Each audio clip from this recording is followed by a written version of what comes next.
Welcome to JavaScript Console Basics. In this tutorial, you'll learn how to use console.log, one of the most essential debugging tools in JavaScript.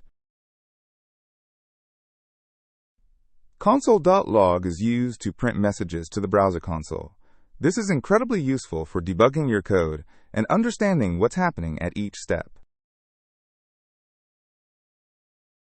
You can also print variables. First, we create a variable called name and assign it the value Alice. Then we use console.log to print a greeting with that name.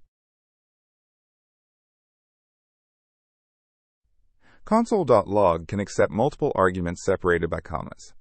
Here we print a value and its type on the same line. This is super handy for quick debugging.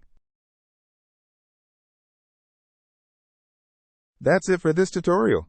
You now know how to use console.log to debug your JavaScript code. Thanks for watching, and don't forget to subscribe for more tutorials.